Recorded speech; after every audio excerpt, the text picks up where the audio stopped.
Boa tarde. Estamos de volta, continuando a nossa programação da Flip 2015, com a nossa segunda mesa de ciência neste ano. Como eu falei ontem, a gente entende que a ciência é um assunto da cultura e que nós, do mundo da literatura e das ciências humanas, temos muito a aprender com os cientistas e com a divulgação científica. Essa mesa tem o apoio da revista Piauí.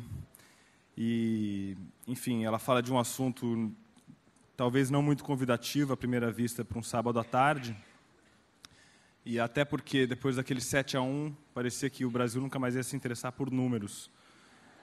Mas depois aconteceu alguma coisa muito interessante e o Arthur Ávila ganhou a nossa primeira medalha Fields. Eu convido ele ao palco, ao lado do Edward Frankel.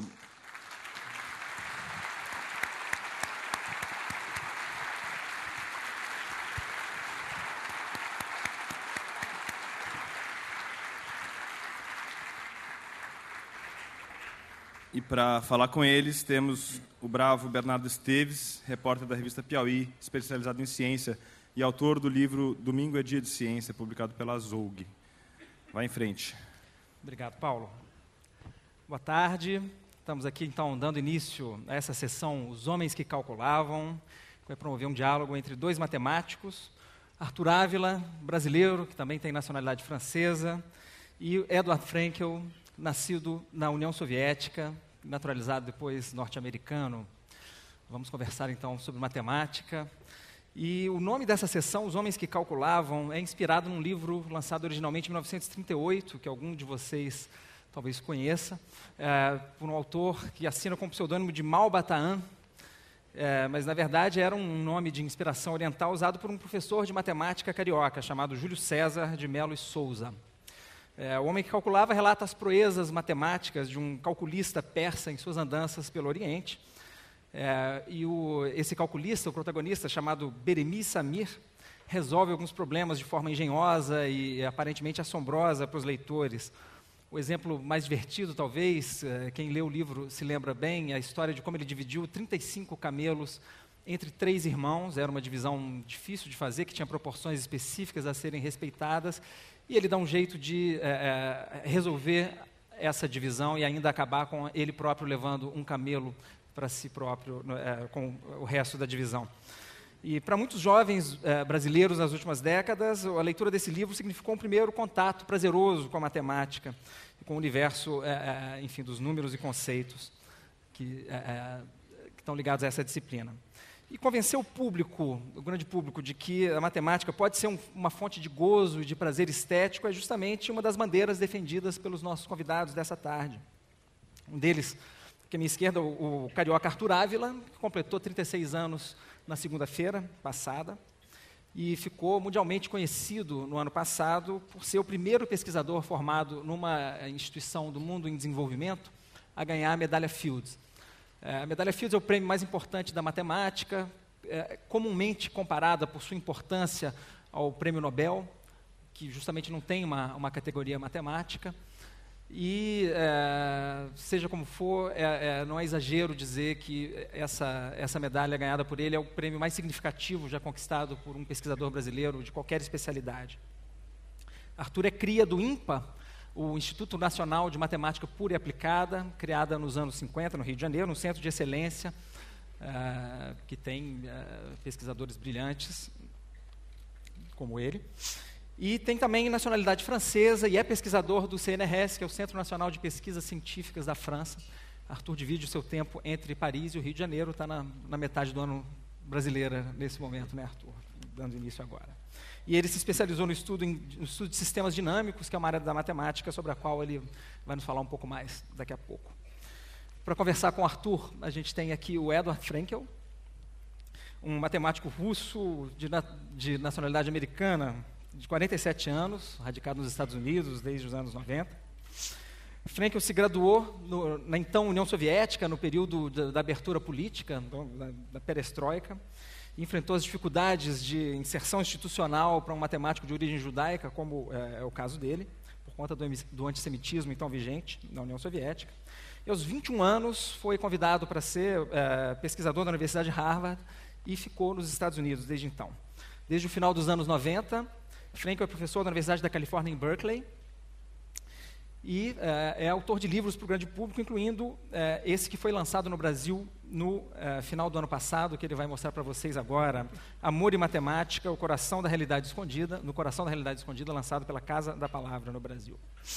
O livro mistura uma discussão das contribuições do autor para um ambicioso programa de pesquisa na fronteira da matemática, em que ele está trabalhando, vai nos falar sobre isso logo mais, e um relato autobiográfico da formação dele e dos obstáculos que ele enfrentou na União Soviética e da mudança para os Estados Unidos. Frenkel é também coautor de um filme, curta-metragem sobre matemática, a gente vai ter a oportunidade de falar dele durante essa sessão, e é dono também de um canal no YouTube com vídeos sobre matemática que tem 3 milhões de visualizações até aqui. Então, a gente começa essa mesa sob o signo da divulgação da matemática, que tem no Malbataan e no Homem que Calculava uma espécie de patrono no Brasil. Então, eu queria começar perguntando para o Arthur Ávila se esse livro fez parte da sua história, você o leu quando criança e ele te ajudou de alguma forma a te... Eu cheguei a ler esse livro quando eu era bem garoto, não sei exatamente, mas não diria muito, 7 anos talvez, ou por essa época. Não, eu achei bastante divertido. Eu lia bastante coisa relacionada com, não só matemática, mas com outras questões de física ou astronomia ou qualquer coisa, fez parte, era uma abordagem um pouco diferente, divertido, achei.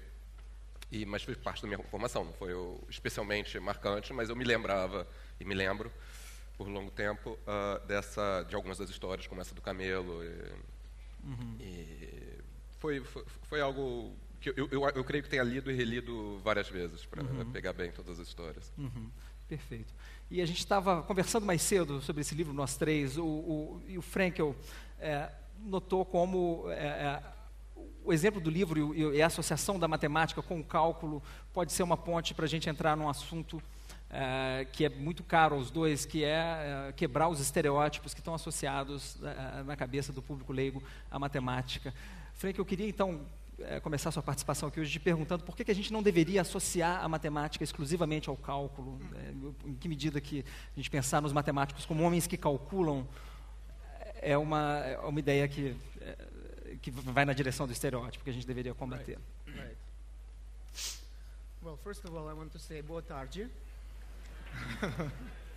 And thank you all for coming. And it is such a great pleasure for me to be here in Paraty at Flip. Such a wonderful festival. And I love Brazil. And especially now, since my book came out, I'm so pleased by how well it has been received. So it's really wonderful to be here with you. And books, I think, in general, is something that such an important part of our culture that we really have to celebrate more and more. And so I'm so pleased to see the spirit of love for books, for knowledge, for culture here in Paraty at Flip. And going back to your question, Bernardo, I want to say I would prefer if this session would be called not Men Who Calculated, but Men Who Count. See, there is a slight difference because also the word count, it means that we mean something, we are important for something. And I think that part of the meaning is also important, that we mathematicians now have more responsibility, I think, to the world, to the public, to tell them about our subject, simply because mathematics is invading our lives. We see more and more, technology. I don't want to pull out my iPhone, but you know what I mean. We are so connected now through technology to mathematics. So mathematics is literally around us, so it's our responsibility. So we are kind of more and more men who count. But also, I think it's very important to understand that despite mathematics becoming more and more central in our lives, we kind of keep running away from it more and more, turning away from it more and more. And one of the misconceptions about mathematics, which Artur and I talked about, and Bernardo talked about earlier, is this idea that somehow all of mathematics revolves around numbers and calculations. And that's not really true. In his research or in my research, of course, numbers appear, but they are not central necessarily. There are other ideas and concepts in mathematics, many others, which have nothing to do with numbers a priori. And so I think that this is one of the ways in which we are misinformed. We are misinformed about mathematics. In my book, I say it's as if you had an art class. So they were teaching you about art, and they tell you, we're teaching you art. But in fact, they were only teaching you how to paint walls and fences. And so you would never see Picasso or Van Gogh or Leonardo da Vinci. So, and then people say, well, what do you think of art? And you would say, I hate art. But what you're really saying is, I hate painting fences and walls. And so when I hear people say sometimes, I hate math, I want to tell them, you don't hate math, you hate painting the walls. Obrigado, Flávio.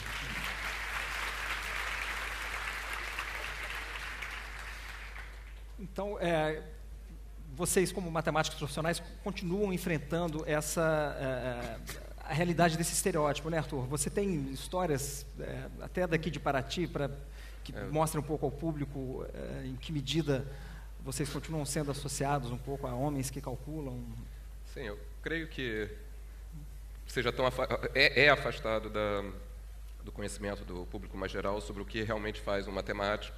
Então, teve uma situação onde eu fui para a Folha de São Paulo, queriam poder fazer alguma coisa, e fizeram a matéria sair hoje, onde pediam para calcular o número de pedras, dessas que a gente fica quase torcendo o tornozelo, aqui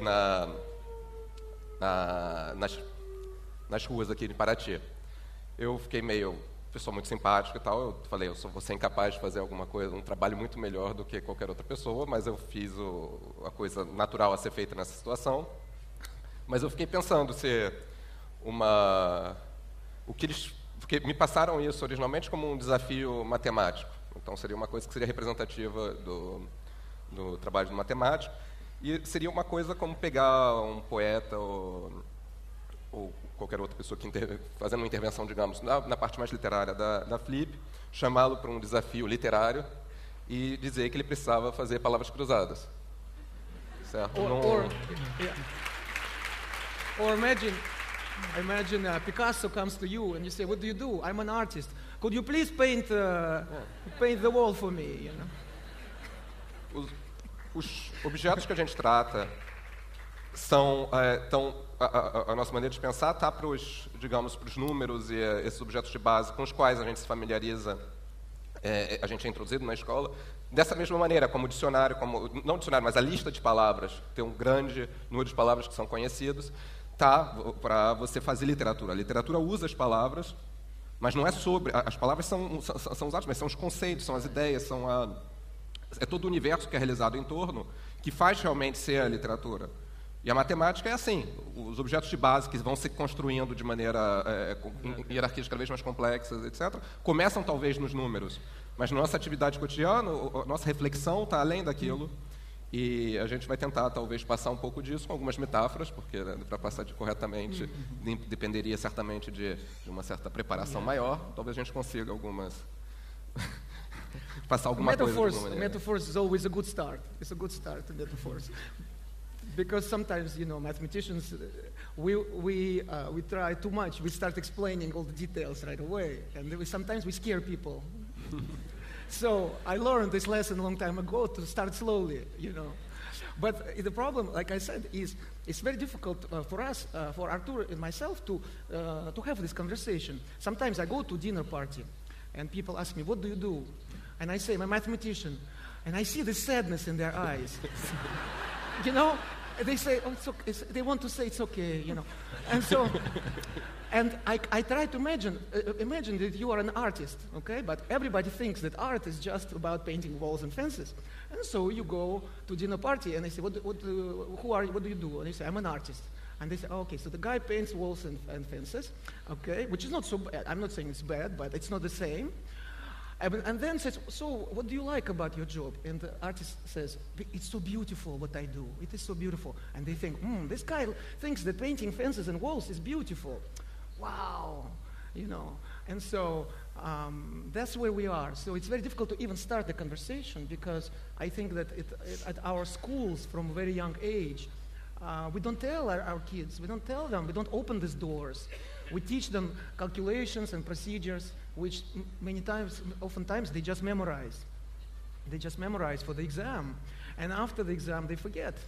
right? And that's one aspect of it. Another aspect is how many of us had this experience of being called to the blackboard by a teacher and asked to do something, and if we cannot do it, we feel ashamed, we feel embarrassed.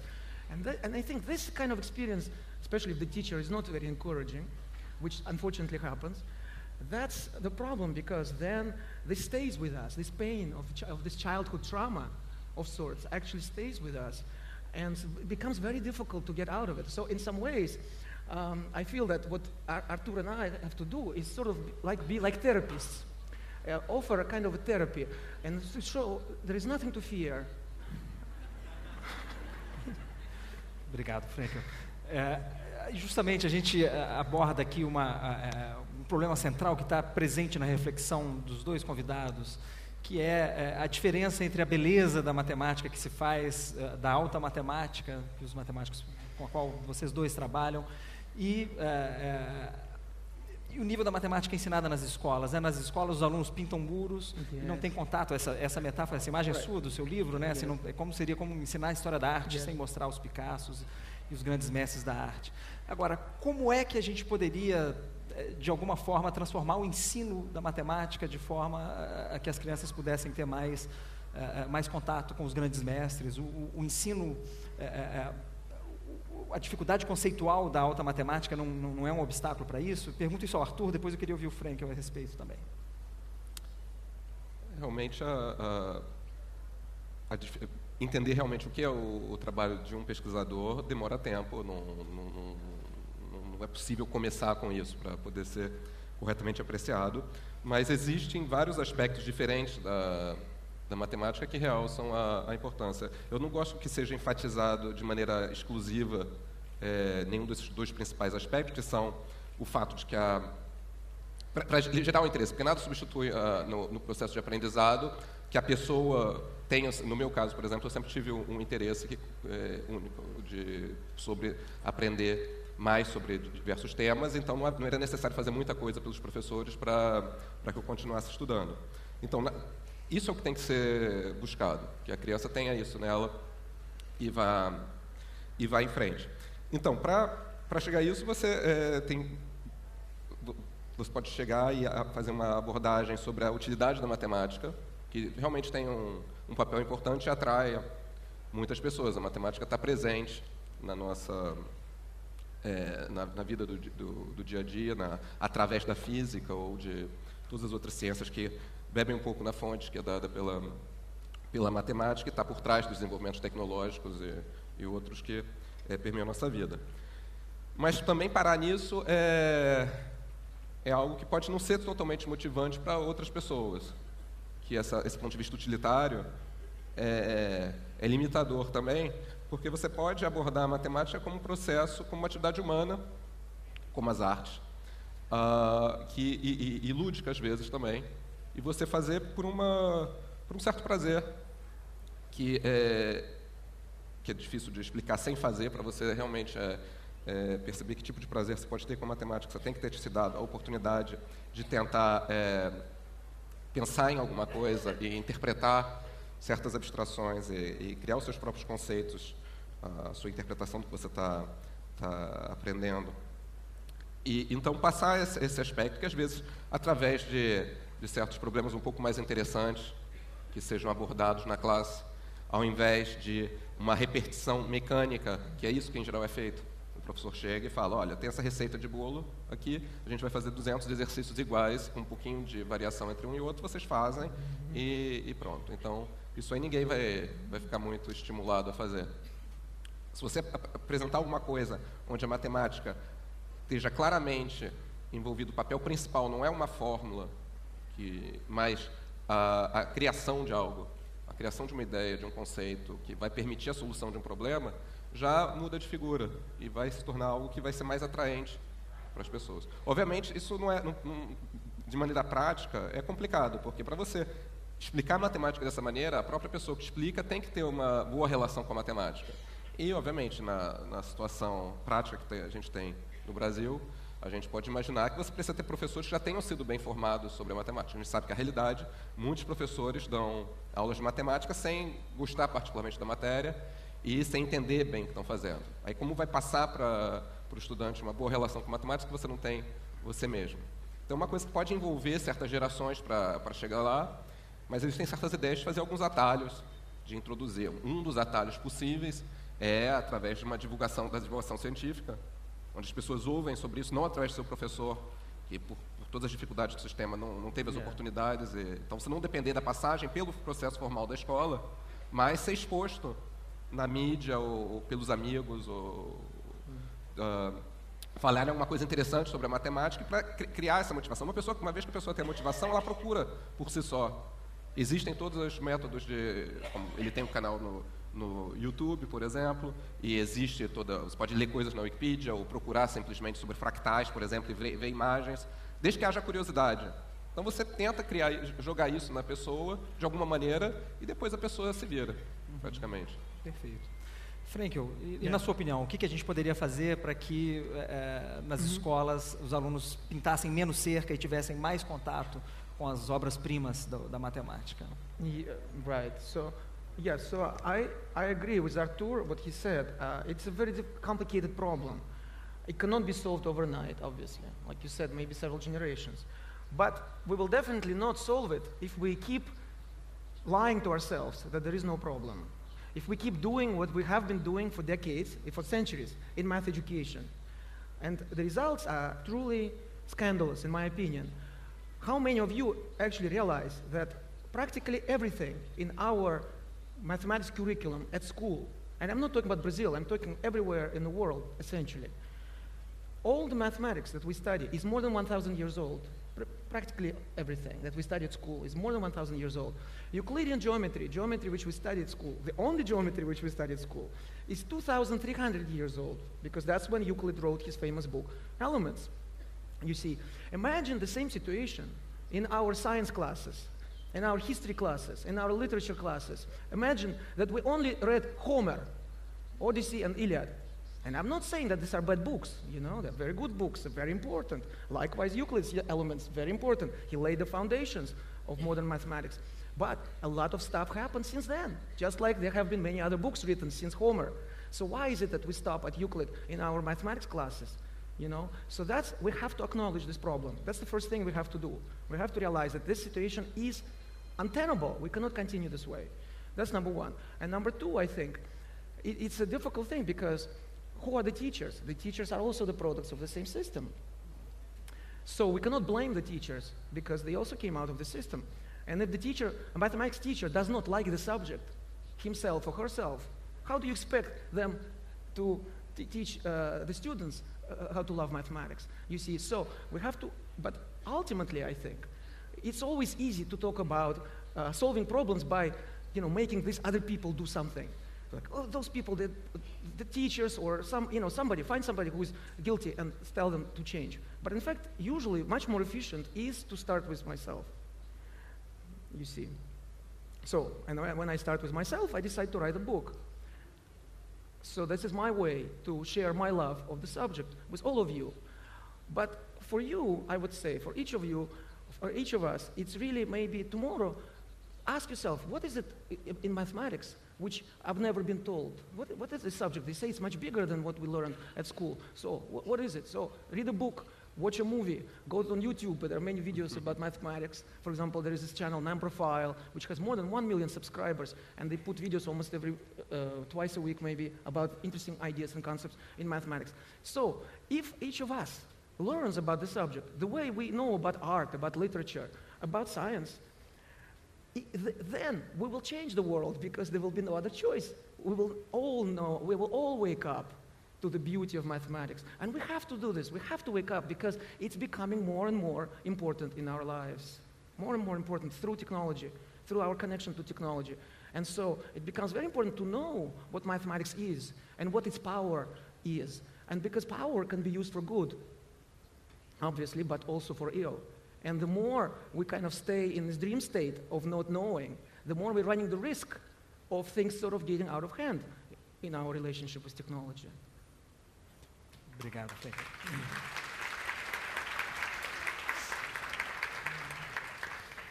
Então, um meio, acredito eu, de despertar o interesse das pessoas pela alta matemática seria talvez compartilhar mais com elas algumas trajetórias de vida muito interessantes, de figuras fascinantes da história da matemática, né? Assim, que nos permitem um pouco além, de inserir um pouco uma dimensão humana nesse universo de teoremas e conceitos, né? Então, penso aqui na história das brigas entre Newton e Leibniz pela paternidade do cálculo integral, ou então a trajetória fulgurante do Évariste Galois, ou então a história de vida totalmente improvável do Alexander Grothendieck, que morreu no ano passado. São alguns exemplos que me ocorrem aqui de grandes matemáticos, enfim, que ajudariam a injetar um pouco de dimensão humana nesse universo que é visto de forma um pouco árida pelas pessoas.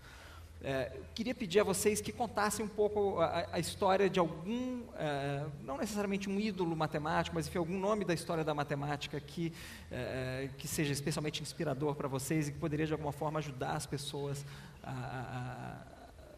a ter uma fagulha nova de interesse pela disciplina. Arthur, te ocorre o nome de algum matemático específico desses nomes históricos que... Bom, eu poderia mencionar um que tem uma conexão com o Brasil, o Steve Smale, por exemplo. Ele tem uma conexão com o INPA, através dele a gente recebeu... ele participou na formação de matemáticos que depois vieram e fizeram pensaram o INPA como a instituição que veio a ser. Então foi fundamental nesse aspecto, mas ele veio para o Brasil no fim dos anos 50, eu creio, e ele conta que, eu creio que as duas das principais descobertas dele, que foram uma relacionada com a conjectura de Poincaré em dimensão alta, e a descoberta do objeto que a gente chama de ferradura em sistemas dinâmicos, foram feitas, segundo ele, enquanto estava na praia. Creio que ele ia em Copacabana na época. E ele fez essa afirmação em certo momento, com muito orgulho de que se possa fazer matemática na praia, e teve, segundo consta, a bolsa de pesquisa dele cancelada imediatamente por não ser uma pessoa séria nos Estados Unidos, né? Mas ele estava, porque isso eu já tive a oportunidade de fazer também, mas você não precisa. O pessoal diz que o matemático quase a profissão mais barata, porque você só precisa de caneta, papel e um cesto de lixo. E aí, os filósofos se opõem. And a wastebasket also, yeah, right? But the philosophers oppose. They don't need the wastebasket. The philosophers. Então,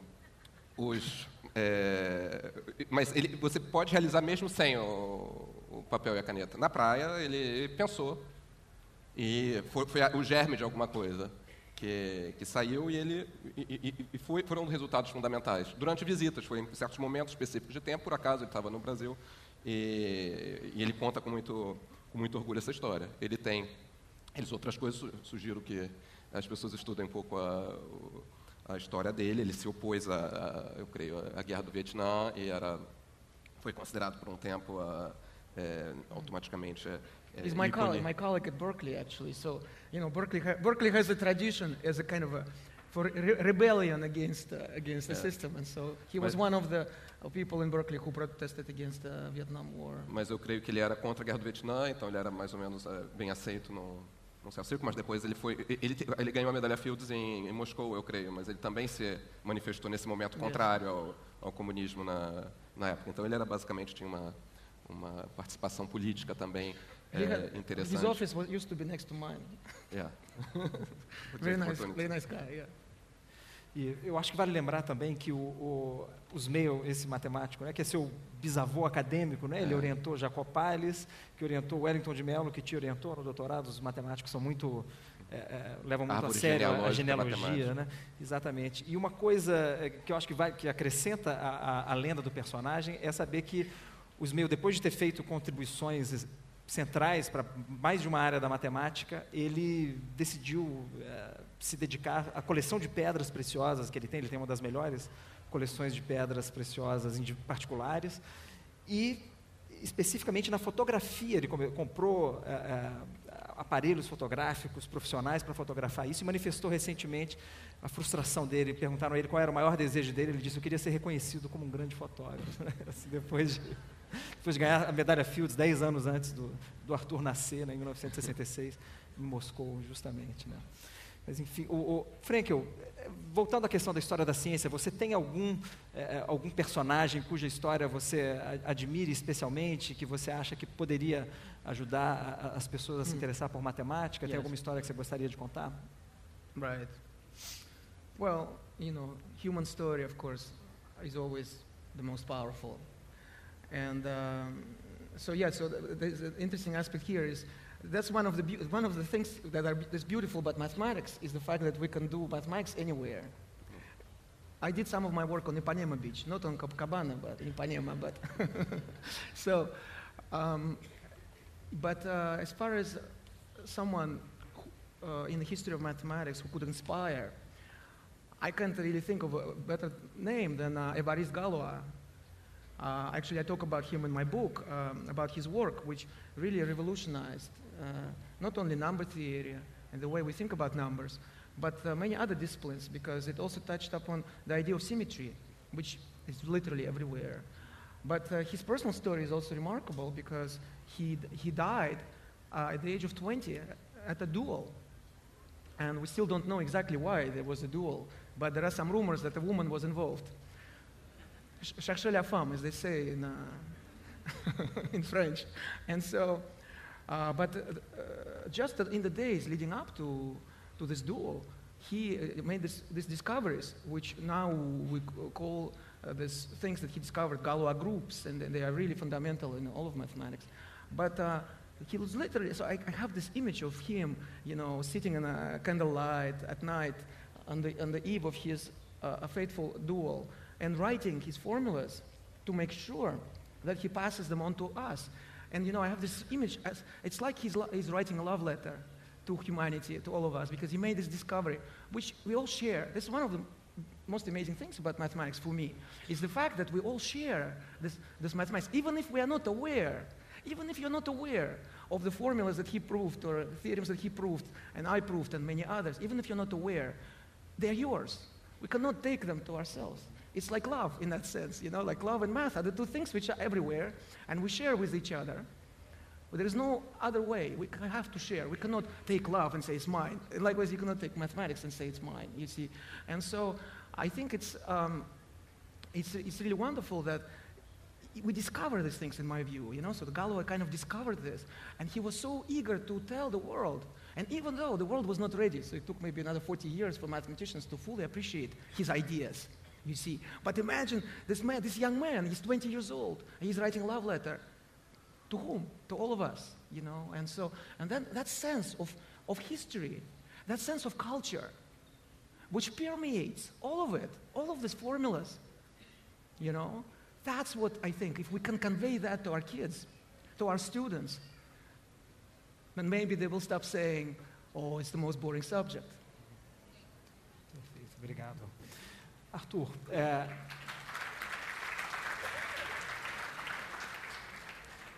falamos do Smale, que fez uma grande descoberta na praia, segundo ele, e você próprio, já teve algum estalo em algum lugar ou circunstância improvável? Alguns dos grandes problemas que você resolveu, em que circunstâncias isso aconteceu? Você não precisa, como foi colocado, você não precisa... O lugar onde você menos trabalha, às vezes, é no escritório. É muito difícil forçar você a pensar numa situação dessas, pelo menos no meu caso. Eu, frequentemente, quando resolvo pensar em alguma coisa, eu saio do meu contexto e vou andar, talvez, pela praia, ou simplesmente caminhar já ajuda, libera um pouco a mente, mas teve várias situações interessantes. Eu relato existem certos exemplos que são discutidos na Piauí de 2010, no trabalho feito pelo João, discutindo como você pode estar simplesmente calculando é uma forma de dizer, você não está calculando números, você está manipulando os objetos que você tem na cabeça.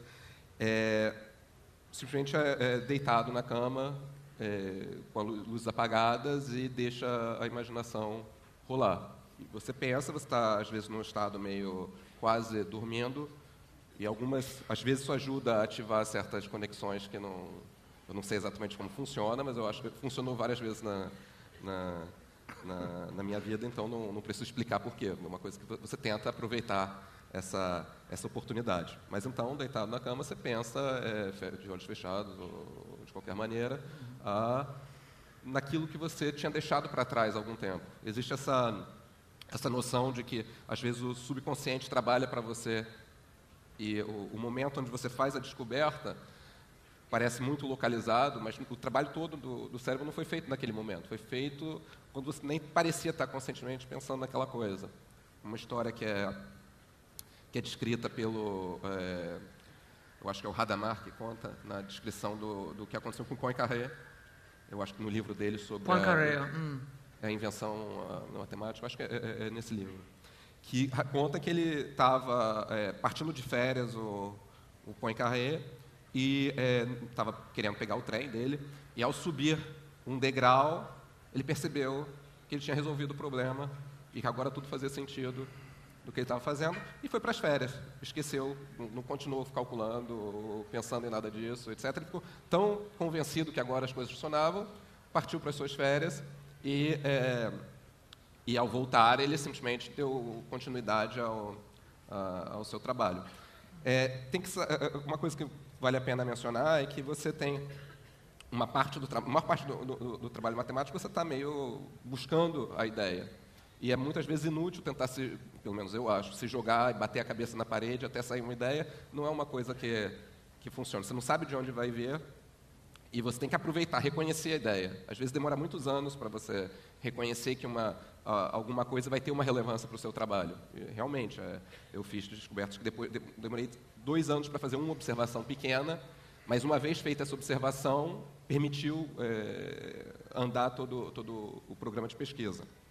Então, pode ser uma ideia muito curta, que está faltando e que você está precisando chegar. Então, eu diria que quando eu tento descrever uma descoberta matemática que eu tenha feito para um público, eu tento focalizar nesses pontos que foram os principais, essa maneira que eu tento comunicar, não sei se é mais, e que são separados entre si de um trabalho também importante de investigação mais direta, de tentar estudar as repercussões dessas ideias principais. Você adiciona um ingrediente que não estava lá, uma criação nova que quebra com o que era esperado, o que as pessoas estavam tentando fazer naquele contexto, e agora você tem um utensílio novo. Você precisa ver todas as maneiras como se relaciona com o que já se sabia.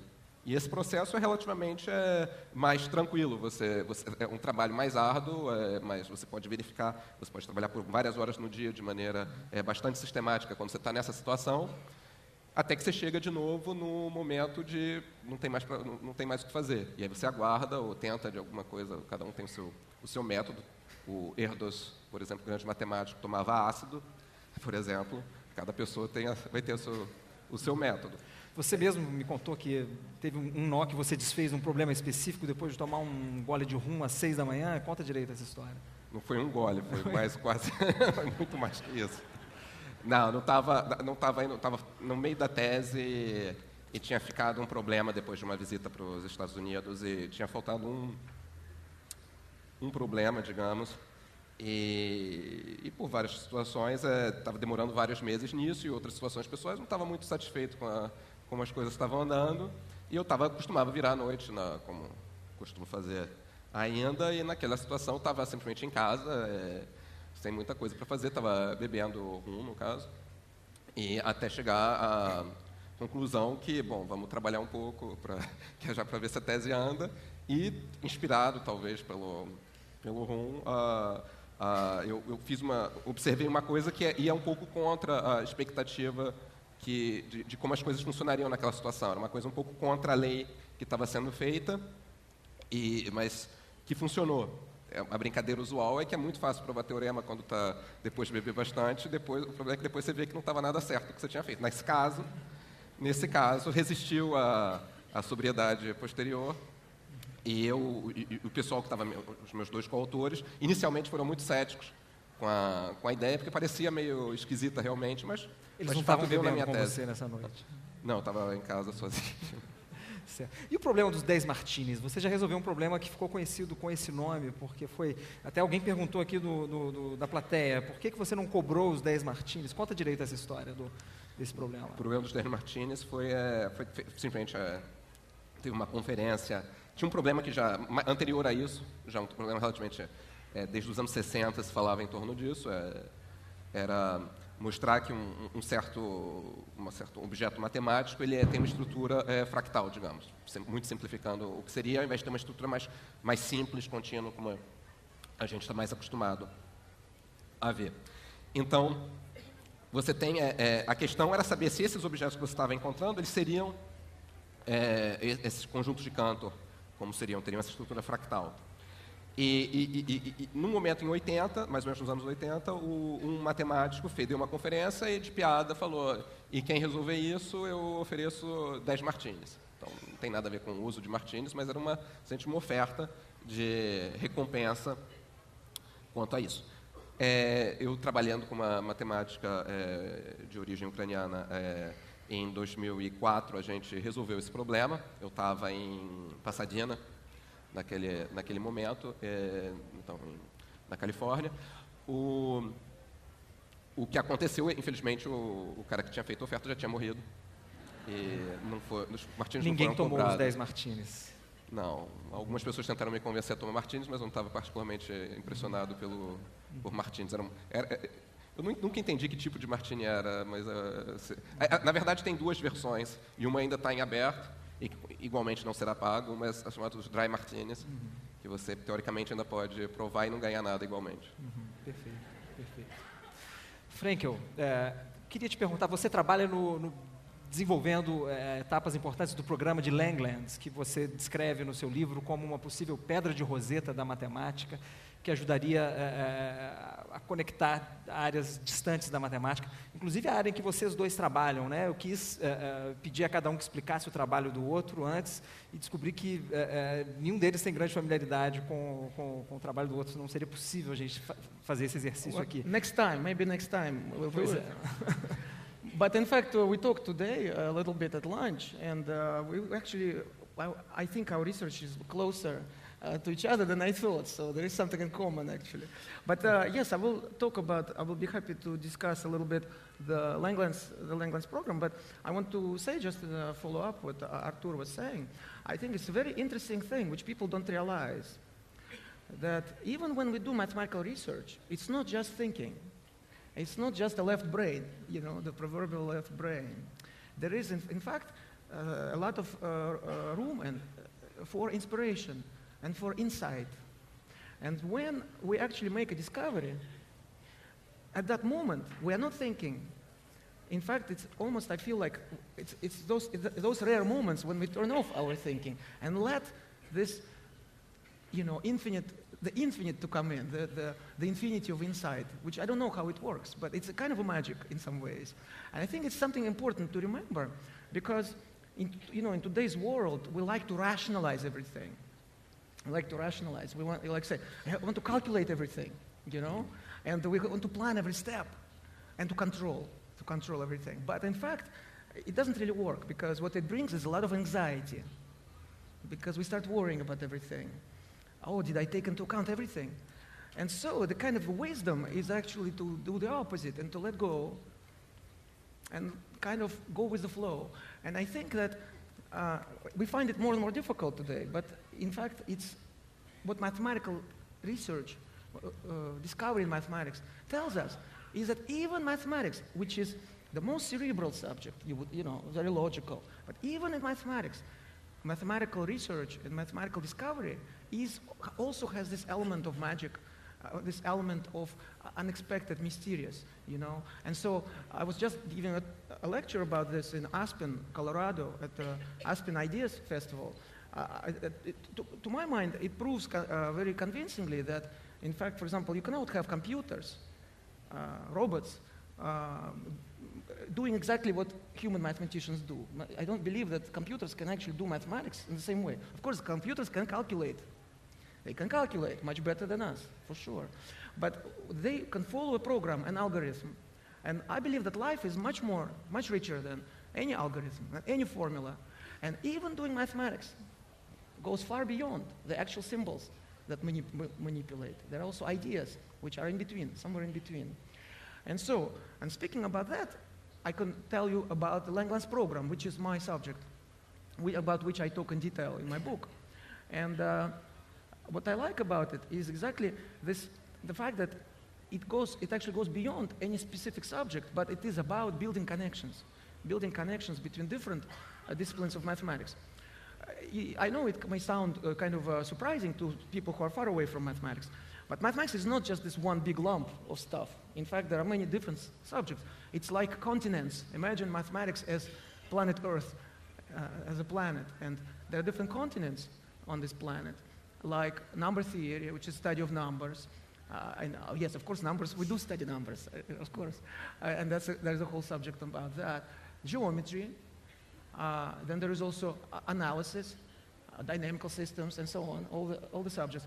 And so what the Langlands program tried to do is to connect initially two subjects which seem to be very far away, like, America and Europe, something like that. Find a kind of teleportation device from one to the other. And he was able to succeed, to see these parallels between problems which seem to be completely unrelated. Who is he? Robert Langlands is a mathematician after whom this big project, Langlands program is named. He is a professor in Princeton at the Institute for Advanced Study. In fact, he occupies there the office which belonged to Albert Einstein. So Langlands is still a professor in Princeton, and so he started these ideas almost 50 years ago. Building these bridges, building these connections. And now we see those connections also in other fields like geometry and quantum physics. So my research has been about the subject, and I try to expose some of these ideas in my book. Perfeito.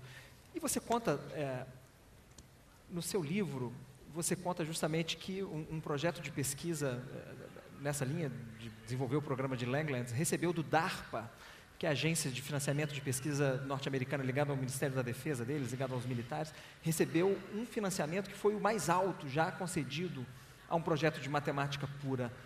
Quanto dinheiro esse projeto recebeu e por que isso interessa aos militares? Queria que você explicasse ao nosso público. Well, that's confidential information. I'm not at liberty to disclose. No, I'm joking. But it was a multi-million-dollar grant. And indeed, we were quite surprised ourselves that we were chosen, me and several colleagues, we were chosen to lead an effort financed, supported in part by DARPA, by the research agency of the Defense Department, to lead a project on the Langlands program. And we were very surprised. But the interesting thing is that the agency did not require us to do anything practical, make any device or new technology. They said, we are investing in fundamental research. And I think this is very important because oftentimes our governments, they kind of have a very narrow view, maybe 5 years, 10 years. But if you don't invest in fundamental knowledge in subjects like theoretical physics or mathematics, then these technological innovations will never come, right? Because obviously, all the great technological innovations had behind them some theoretical discoveries. And so, indeed, you would think, Artur said earlier that mathematics is the cheapest profession in some sense, that you only need the paper and pencil or something like that.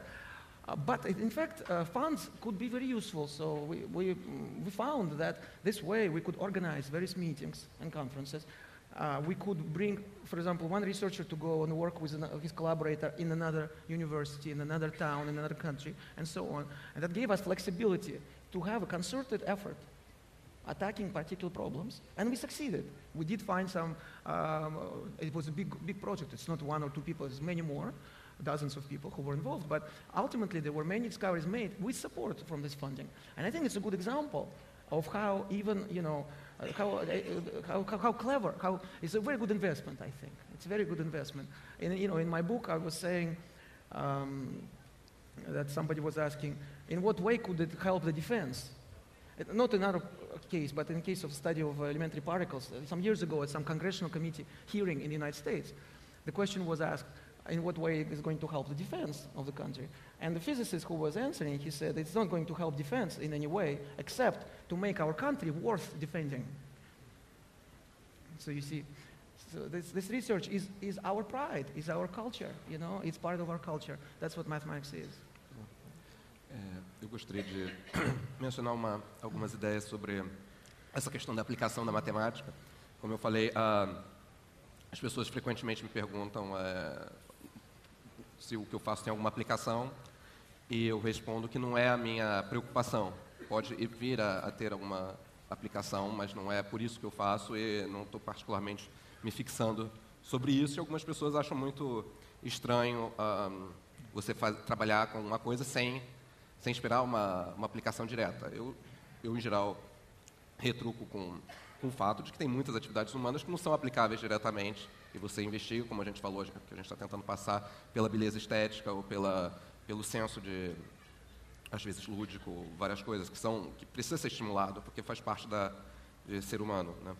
Exatamente. Mas, além disso, mesmo que você tenha essa preocupação prática de que as coisas tenham que ter, se você vai investir em algo, você tem que esperar alguma utilidade sobre isso, eu diria que não é uma boa ideia você sair correndo atrás de uma aplicação. Assim como eu falei agora há pouco, eu não acho que é uma boa ideia você bater a cabeça na parede até sair uma ideia, e você espera que a ideia se desenvolva e amadureça no seu ritmo. Também você não vai chegar nas melhores aplicações olhando o foco, eu quero ir lá e tentar partir diretamente. Você não sabe como é que você poderia chegar em algo que você gostaria de, talvez, um dia explicar. A matemática funciona muito em vários aspectos, nas investigações de indivíduos, etc., e também muito em comunicação.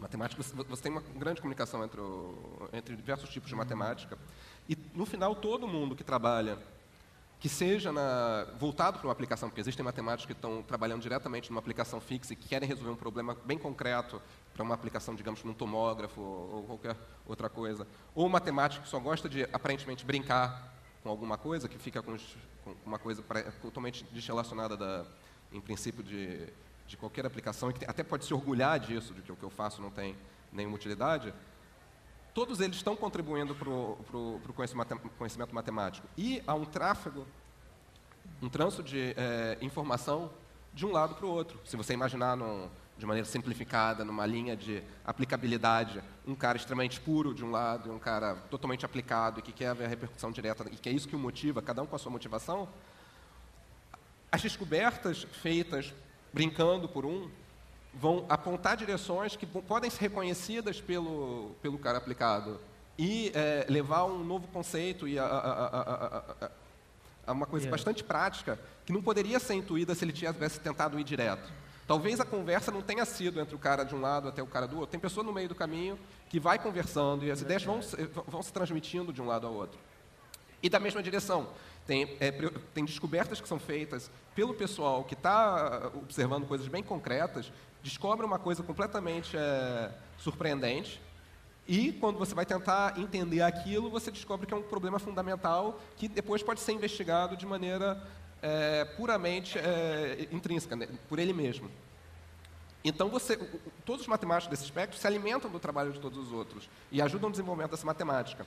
Não vale a pena você tentar botar todo mundo numa caixa e dizer, olha, o matemático tem que fazer pelo senso estético, tem que ser bonito, é isso que ele tem que buscar, assim como não tem que chegar para o matemático e dizer, você tem que estar pensando na aplicação, é dessa maneira que vai ser uma coisa que vai ser justificada socialmente. Cada um com a sua motivação vai estar levando a contribuição para todo mundo. Right, and also we can't really we can't know in advance how these ideas can be applied. I'm reminded of the great British mathematician G.H. Hardy, who wrote a very influential book around 1940s, I believe, which was called A Mathematician's Apology.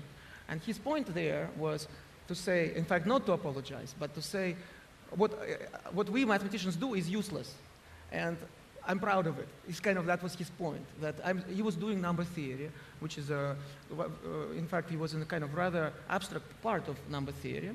And so he said, what I'm doing is completely useless, but I'm doing it anyway because I'm contributing to our culture. Now, the irony of this, of course, is that little did he know that all this stuff actually is now being used ubiquitously everywhere. For example, when we do online banking, when we buy things online and so on, our credit card number gets encrypted. So likewise, when we do send information, stuff gets encrypted and so on. And it turns out that some very deep mathematics is used for this kind of encryption algorithms, and precisely the kind of research that Mr. Hardy was doing. So it's kind of ironic. On the one hand, he's right. Yes, we have to follow our dream, kind of, we follow our inspiration. And so somehow we choose the problems to work on, somehow we go in a particular direction, and we just have to follow, I believe, our intuition and do that. And if we do the best we can, then all the best ideas ultimately will come back and help us maybe to improve our lives, to do something in applications. But it's not something that is clear-cut. It's a spectrum. It's a whole spectrum. And ultimately, it's all one, I think, in some sense. So it's the way we divide the world. And we like to divide things, black and white, pure mathematics, applied mathematics. But ultimately, it's only one. It's just different points of view to look. And so, of course, we try to bring things closer together. Perfeito, obrigado. Então, estamos recebendo muitas perguntas aqui da plateia, muitas delas manifestando certa curiosidade de termos aqui no Festival de Literatura dois matemáticos, né, discutindo teoremas e conceitos. Eu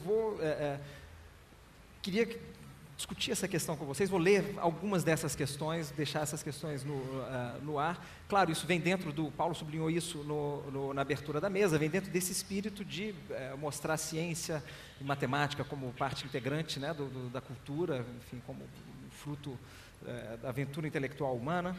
E a Sofia, por exemplo, quis saber, o que vocês acham em um festival de literatura vocês estarem aqui? Isso não lhes parece falta de lógica? Daniela perguntou, é possível calcular ou problematizar o sucesso de um romance antes do lançamento? A Júlia perguntou, como lidar com a venda de livros sobre matemática, sabendo que o público, em sua grande parte, tem como vilão de sua infância? E uma pergunta não assinada, a matemática ajuda a interpretação e compreensão dos textos literários? Então, eu queria ouvir uma reflexão de cada um de vocês sobre esses grandes temas. Nem todas as perguntas vão na mesma direção, mas trabalha um pouco nessa interface, ciência e literatura. Arthur, como é para você estar aqui num festival de literatura? Eu acho que é exatamente uma oportunidade da gente trazer uma compreensão para um público que talvez, por diversas razões, não tenha sido inicialmente inspirado para olhar um pouco mais para a matemática e dar uma chance, digamos, para absorver e ter algum prazer com ela. Já teve um mau contato inicial que contaminou toda a sua vida dali para frente com relação a esse tópico. E a gente tem uma oportunidade de trazer para esse público e como ele enfatizou, chegando nas pessoas, eles vão passar para outras e fazer essa ajuda, o desenvolvimento de uma melhor relação de todas as pessoas com a matemática, da maneira que eles contam para os amigos, ou por aí vai, uma certa divulgação nisso. Então, acho que faz perfeitamente sentido, porque, como eu disse, é uma atividade útil, com grandes utilidades, mas também uma atividade humana que pode ser executada por motivações muito próximas das mesmas que levam as pessoas a fazer literatura. Mas, pensando na sequência de questões, uma que eu gostaria de privilegiar é a discussão de calcular o sucesso de um livro. Os editores estão te ouvindo, presentes aqui, estão te ouvindo com muita atenção. A ideia básica do que eu faço é exatamente a teoria sistemas dinâmicos, onde se desenvolve as ideias relacionadas ao que é popularmente conhecido como teoria do caos, e onde tem conceitos como o efeito borboleta, que as pessoas talvez tenham ouvido falar, mas que fala que em muitos sistemas as pessoas às vezes têm a ideia que você tem um sistema dinâmico é algo que evolui com o tempo. Algo que evolui com o tempo seria a Terra move-se em torno do Sol e parece tudo muito regular as coisas. E você tem outros sistemas que evoluem com o tempo e a reação é tentar fazer uma predição relativamente simples, como o da Terra em torno do Sol, que tentar achar um período. As coisas vão se repetir, as coisas mudam, mas se repetem finalmente. Certos sistemas simples funcionam assim, mas a gente descobre, e são parte das contribuições que foram feitas pelo SMEI, por exemplo, e pela turma dele, que ele deu origem, que muitos sistemas não têm essa caracterização, eles têm esse caos intrínseco, que significa que você praticamente, de maneira efetiva, não possível fazer uma descrição precisa a longo prazo de como exatamente vão ser as coisas, que você vai ter um grande intervalo de tempo, às vezes nem tão grande, mas passa a ser um certo tempo, e a relação entre o que a gente conseguiu, o que a gente sabia no momento inicial, e qual vai ser o estado do sistema no momento posterior, você não consegue chegar e poder dar uma descrição exata sobre isso. Então, o que existem são, em geral, no nosso trabalho, são descrições estatísticas somente. Você não, quando a gente fala que a gente está tentando dizer alguma coisa sobre o sistema, a gente também não abandona e diz, olha, a gente não vai conseguir dizer nada sobre o seu sistema, porque ele é caótico e abandona em todas as esperanças. A gente não abandona assim, a gente tenta observar. Certos sistemas são realmente muito difíceis, mas certos sistemas que têm esse caos, que são extremamente imprevisíveis, que um pequeno errinho, uma pequena modificação na sua situação inicial, que é o bater das asas da borboleta que o pessoal fala, vai provocar uma tempestade ou um furacão dali a um ano, que é essa figura no imaginário, ela não leva a uma completa impossibilidade de dizer algo interessante. Ele vai te levar, esses sistemas que se tornam, simplesmente que a descrição correta, às vezes, passa a ser estatística. E eu faria, só para ter uma ideia do que isso quer dizer, se eu pedisse para as pessoas jogarem moeda, cara ou coroa, e a pessoa chegasse, tudo bem, me diz aqui, eu vou jogar 1000 vezes aí, na 100ª vez, vai ser cara ou vai ser coroa, finalmente? Não é uma pergunta que vai poder ser respondida, vai ser, não sei se é cara ou coroa, e não consigo ter nenhuma precisão adicional sobre isso. Mas eu posso dizer muito precisamente que depois que você lançar 1000 vezes cara ou coroa, você vai ter mais ou menos por volta de 500 caras e por volta de 500 coroas e até ter uma boa ideia de qual vai ser a distância para o 500 em cada uma. E isso é uma informação interessante, que é útil em várias coisas, é uma afirmação matemática e a mesma coisa que isso costuma acontecer no estudo de sistemas dinâmicos. Então, eu diria que a gente não deveria nem tentar calcular precisamente qual seria se o livro vai ter sucesso ou não. E muitas vezes a lição tomada pelos sistemas dinâmicos é abandonar essas esperanças um pouco grosseiras da nossa capacidade de previsão de vários fenômenos. Perfeito. Franklin, você quer comentar um pouco sobre a importância de falar de matemática no festival literário?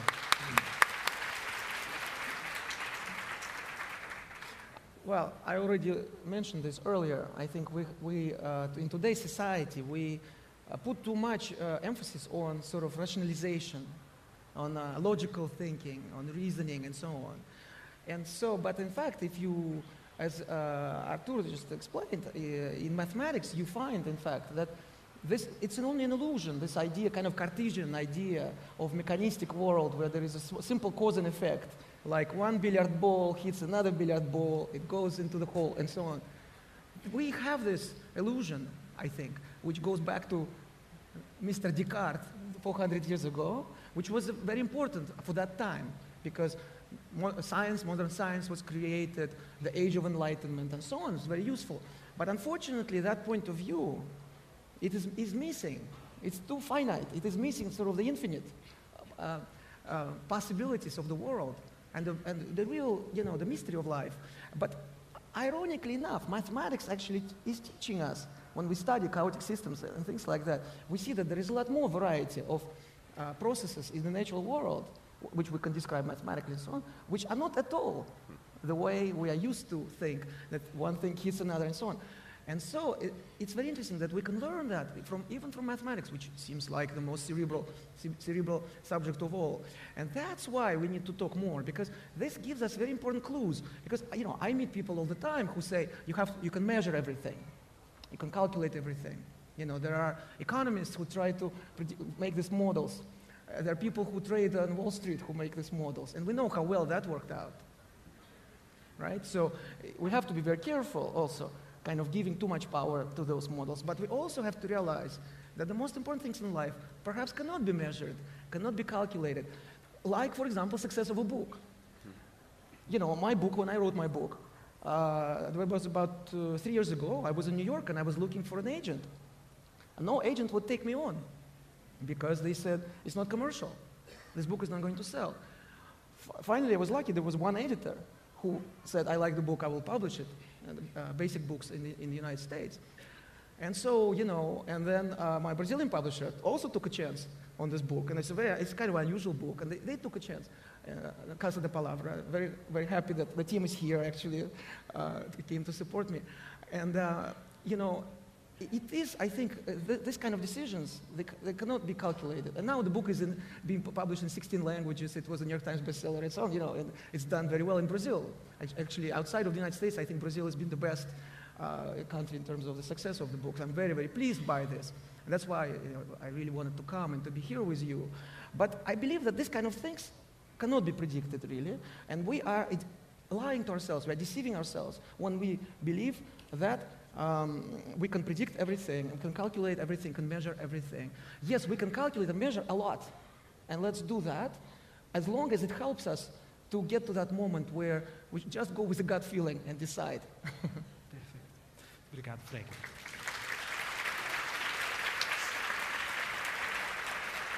Para a gente, continuando nessa fronteira da matemática com as artes, eu queria agora voltar ao assunto do filme do Frankel, que eu mencionei na abertura.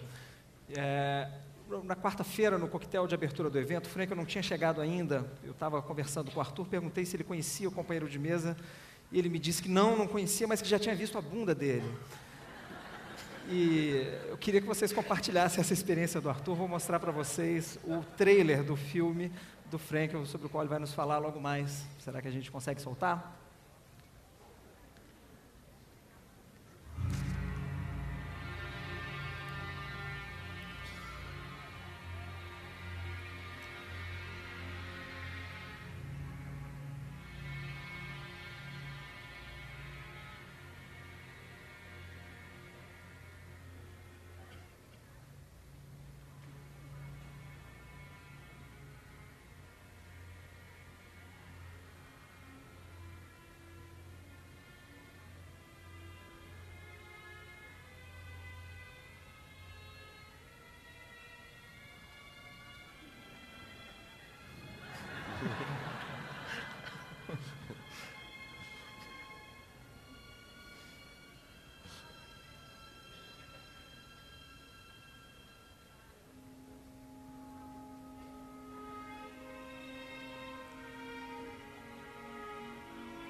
Então, Frankel, explique-se, fale um pouco sobre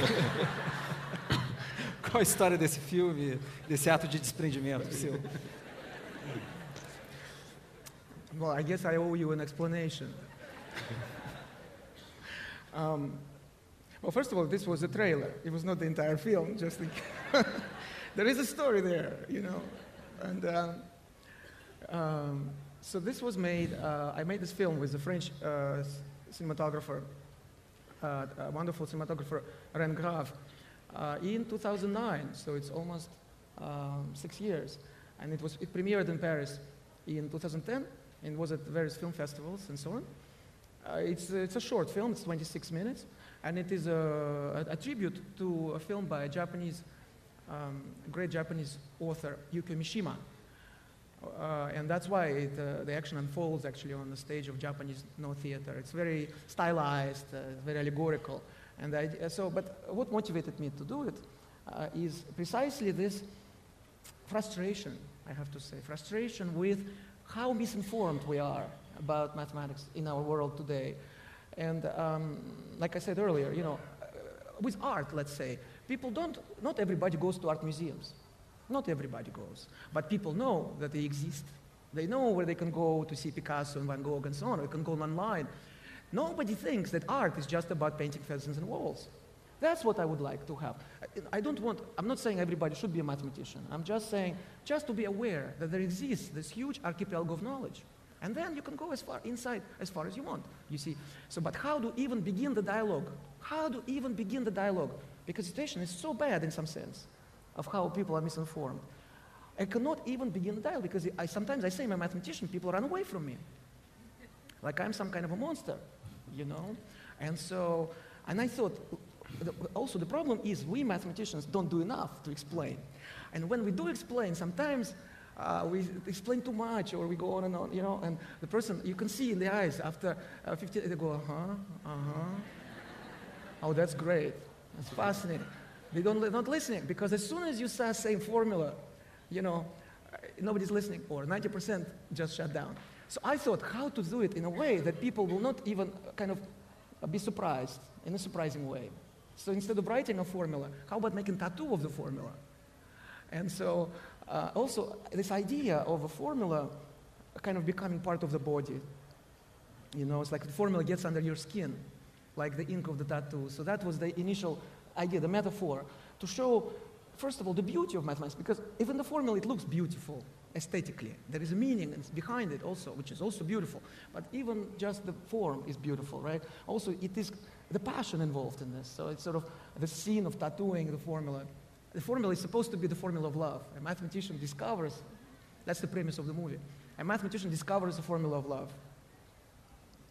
So what happens then? So he decides that it's very dangerous because a formula is so powerful that it can do a lot of harm if it falls in the wrong hands. That's why he decides to hide the formula by making a tattoo on the woman he loves.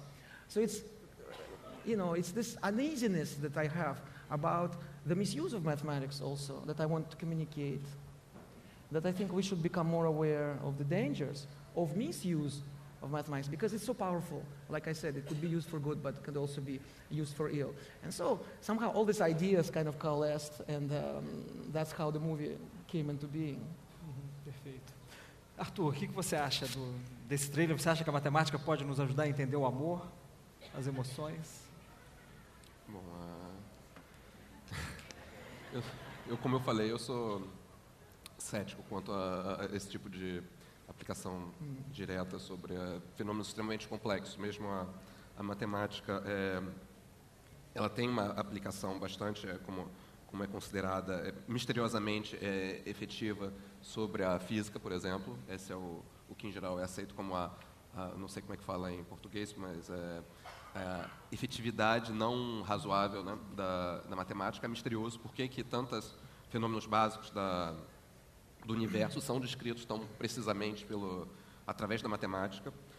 Mas quando você vai evoluindo para outros ramos, essa aplicação não razoável torna-se muito mais limitada, e já em fenômenos biológicos já é muito menos utilizada uma matemática realmente, num certo nível bem básico, talvez de estatística ou coisas do gênero, ainda pode aparecer, mas você não consegue chegar a leis básicas, você fica um certo catálogo de fenomenologias, muitas vezes, ou coisa do gênero. E subindo para uma coisa ainda mais complexa sobre a repercussão do ser humano, que funciona, que é um organismo e que vai ser depois levar a consciência do ser e muitas outras coisas. Tanta coisa interagindo que tentar ter uma esperança de chegar até uma coisa como a matemática, levar uma compreensão disso, não seria algo que deveria ser buscado. Não é a primeira vez que eu ouço esse tipo de pergunta, mas eu acho que é interessante saber as limitações. O matemático reconhece, em geral, bem, devido a todas as suas frustrações na sua tentativa de resolver problemas muito mais básicos do que esse, E sabe que às vezes você abandona e você reconhece. Os seus métodos matemáticos são úteis em certas circunstâncias e são limitados para outras, certamente para problemas como emoções ou o amor. Não seria a linguagem ou o método utilizado para tratar esse tipo de coisa. Perfeito. E uma última pergunta que ecoa essa de alguma forma, porque o nosso tempo acabou já, mas vou deixar Maybe muito I'll rápido. just add quickly something. Huh? Sim, e aproveito e já emendo. Um leitor quer saber aqui, vocês leem poesia? Deixar essa última pergunta okay, aqui. okay. I'll get back to this. Yes, but I want to say I agree with Artur. I think it's a very important point, which I already discussed a little bit. Is this idea that we try to think that everything about our lives can be calculated, can be measured. You know, I was at this event recently in San Francisco where one investor in biotech companies is a billionaire. He's a very powerful man because obviously he buys these companies and so on. And he has now this.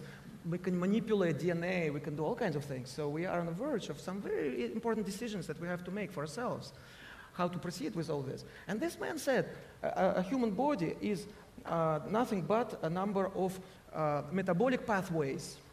It's a mathematical network, he said. So he said, to understand the human body, you don't need a doctor anymore, you need a mathematician.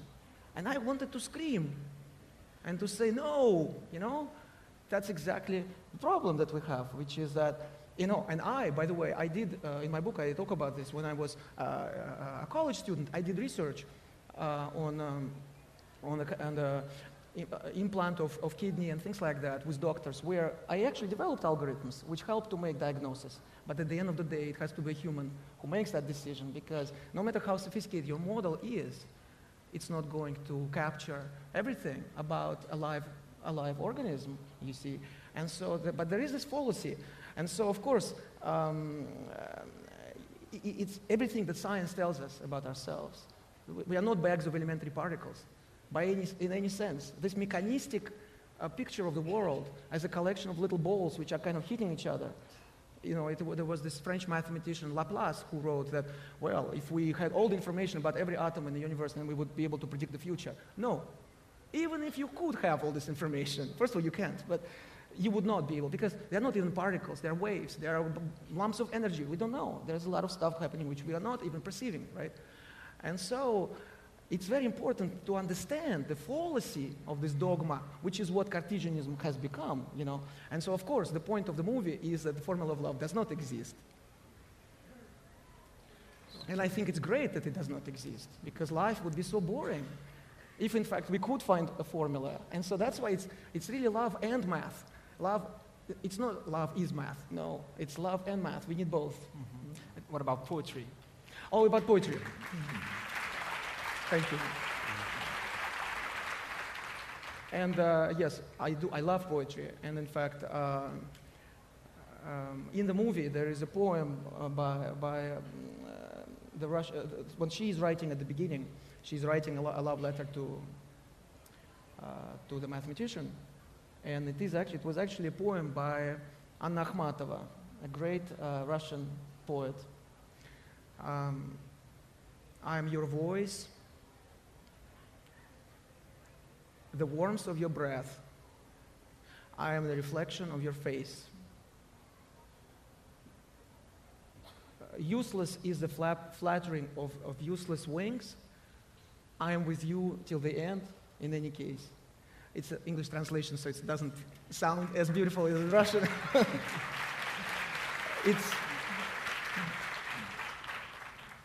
So poetry is a great example to me of this, what we're talking about, because a poem is finite, is always finite. It's just a finite number of letters, of words. But what an amazing gift can it be? It can make us feel so many emotions and connect to something much deeper, I think, than we even realize. And so I always wonder, how is it possible that this finite collection of symbols can carry this meaning? And meaning is always infinite, because each of us can interpret slightly differently, right? Each of us has slightly different experience. So meaning is always infinite if it's meaningful, yes. And so how is it possible? And I think it's a big mystery, but we should not try to find the meaning by breaking into pieces. So to me, poetry is a great illustration of this fact that there is something more, there's something in between, right? There's something in between. And we should not try to, it's almost, that would be like, trying to analyze the chemical composition of the paint, of a painting of Picasso to understand the meaning. No, you don't find the meaning in the symbols, in the paint, you see. So it can inform you, it can help you, but there is something more. And so that's why I love poetry. I think it's something to remind us of our humanity, that we are not algorithms and computers walking around like bags of particles, as some people say to us today, that we are much more. Perfeito. Muito obrigado, Frankel. Acrescentar alguma coisa? Acho que essa relação já, não de todos, mas de matemáticos com poesia já aconteceu, já tive oportunidade num certo trimestre feito no IHP, isso em Paris. Foi em 2003, eu lembro que foi dado, além dos cursos das palestras de matemática, etc., foi dado um dia específico para ter um curso de poesia francesa, acho que era centrado sobre Baudelaire, era dado pelo Adrien Douady, que já morreu infelizmente, mas e ele descrevia para frequentemente pessoas que não estavam familiarizadas com a poesia francesa para estudar isso. Então isso foi em 2013, eu pude perceber muita gente, todo mundo chegando, eu também estive presente nesse momento para pegar, através do Adrien Douady, uma pequena parte dessa cultura. Perfeito. Obrigado, Arthur. Arthur Ávila, Edward Frankel, obrigado a presença de vocês.